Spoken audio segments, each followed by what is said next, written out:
जय श्री कृष्णा। प्रेम से बोलिए ओम नमो भगवते वासुदेवाय नमः। स्वागत है आप सभी का परम पावन कार्तिक मास महात्म्य कथा श्रवण में।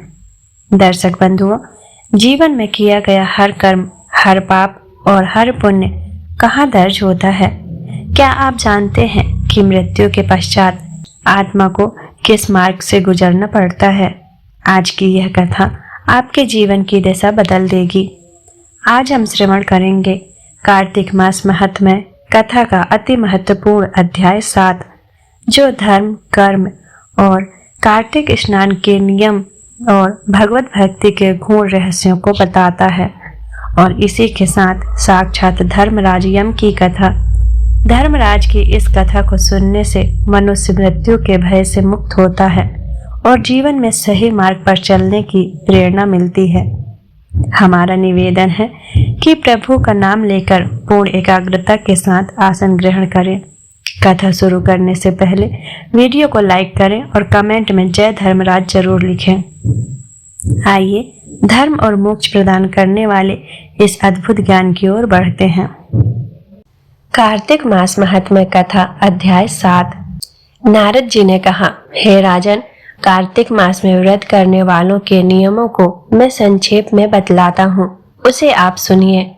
व्रती को सब प्रकार के आमिष, मांस, उड़द, राई, खटाई तथा नशीली वस्तुओं का त्याग कर देना चाहिए। व्रती को दूसरे का अन्न ग्रहण नहीं करना चाहिए, किसी से द्वेष नहीं करना चाहिए और तीर्थ के अतिरिक्त अन्य कोई यात्रा नहीं करनी चाहिए। देवता, वेद, ब्राह्मण, गाय, व्रती, नारी, राजा तथा गुरुजनों की निंदा भी नहीं करनी चाहिए। व्रती को दाल, तिल, पकवान व दान किया हुआ भोजन ग्रहण नहीं करना चाहिए। किसी की चुगली या निंदा भी नहीं करनी चाहिए। किसी भी जीव का मांस नहीं छूना चाहिए। पान, कत्था, नींबू, चूना, मसूर, बासी तथा जूठे अन्न का भी प्रयोग नहीं करना चाहिए। गाय, बकरी तथा भैंस के अतिरिक्त अन्य किसी पशु का दूध नहीं पीना चाहिए। कांस के पात्र में रखा हुआ पंचगव्य, बहुत छोटे घड़े का पानी तथा केवल अपने लिए ही पका हुआ अन्न प्रयोग करना चाहिए। कार्तिक माह का व्रत करने वाले मनुष्य को सदैव ब्रह्मचार्य का पालन करना चाहिए। उसे धरती पर सोना चाहिए और दिन के चौथे पहर में केवल एक बार पत्तल में भोजन करना चाहिए। व्रती कार्तिक माह में केवल नरक चतुर्दशी, जिसे छोटी दिवाली भी कहा जाता है, के दिन ही शरीर में तेल लगा सकता है। कार्तिक माह में व्रत करने वाले मनुष्य को सिंघाड़ा, प्याज, मट्ठा, गाजर, मूली, काशीफल, लौकी, तरबूज इन वस्तुओं का प्रयोग बिल्कुल नहीं करना चाहिए। राजस्वला, चंडाल, पापी, मलेच्छ, पतित, व्रतहीन, ब्राह्मण द्रोही और नास्तिकों से बातचीत नहीं करनी चाहिए। भगवान विष्णु को प्रसन्न करने के लिए अपनी भक्ति के अनुसार चंद्रायण आदि का व्रत करना चाहिए और उपर्युक्त नियमों का पालन करना चाहिए। प्रति को प्रतिपदा को कुम्हड़ा, द्वितीय को कटहल, तृतीय को तरुणी स्त्री, चतुर्थी को मूली, पंचमी को बेल, षष्ठी को तरबूज, सप्तमी को आंवला, अष्टमी को नारियल, नवमी को मूली, दसवीं को लौकी, एकादशी को परवल, द्वादशी को बेर, त्रयोदशी को मट्ठा, चतुर्थी को गाजर तथा पूर्णिमा को साग का प्रयोग नहीं करना चाहिए। रविवार को आंवला का प्रयोग नहीं करना चाहिए। कार्तिक माह में व्रत करने वाला मनुष्य यदि इन शाकों में से किसी शाक का सेवन करना चाहे तो पहले ब्राह्मण को देकर ग्रहण करे। यही विधान माह के व्रत के लिए भी है। देवउठनी एकादशी से पहले कही गई विधि के अनुसार नृत्य, जागरण, गायन वादन आदि करना चाहिए। इसको विधि पूर्वक करने वाले मनुष्य को देखकर यमदूत ऐसे भाग जाते हैं जैसे सिंह की गर्जना से हाथी भाग जाते हैं। कार्तिक माह का व्रत सभी व्रतों में श्रेष्ठ है। इसके अतिरिक्त जितने भी व्रत यज्ञ हैं, वह 1000 की संख्या में भी किए जाने पर भी इसकी तुलना नहीं कर सकते, क्योंकि यज्ञ करने वाले मनुष्य को सीधा वैकुंठ की प्राप्ति होती है।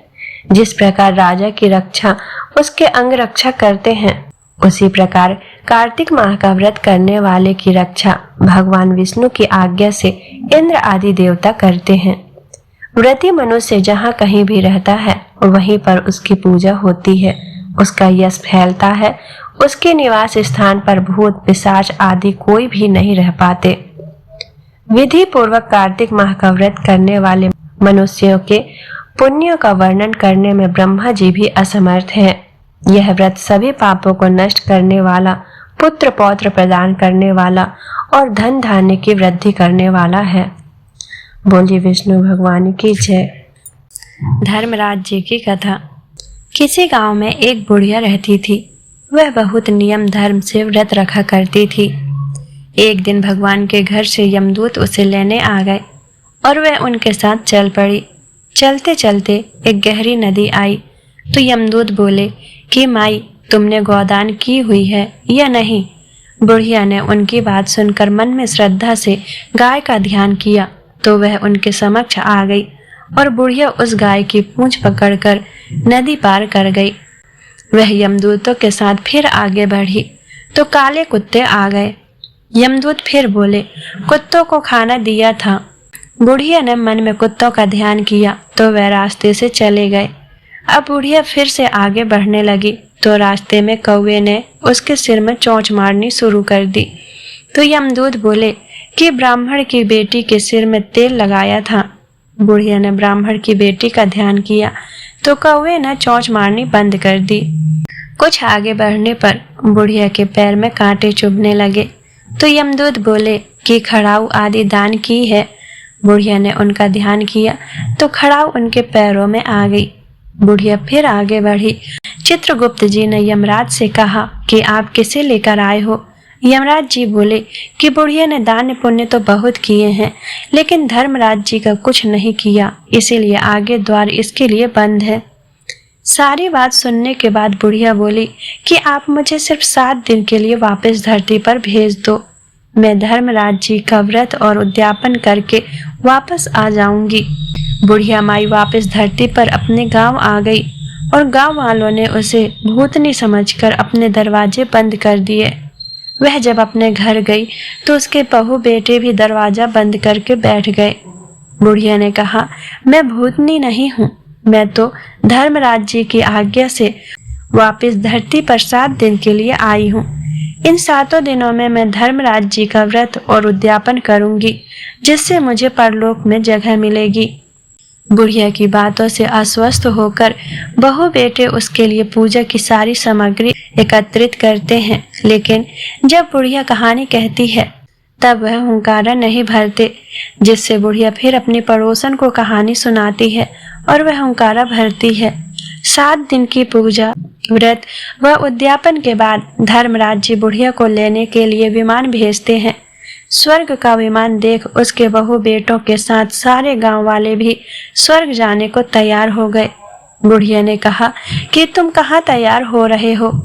मेरी कहानी तो केवल पड़ोसन ने सुनी है, इसीलिए वही साथ जाएगी। सारे गांव वाले बुढ़िया से धर्मराज जी की कहानी सुनाने का आग्रह करते हैं।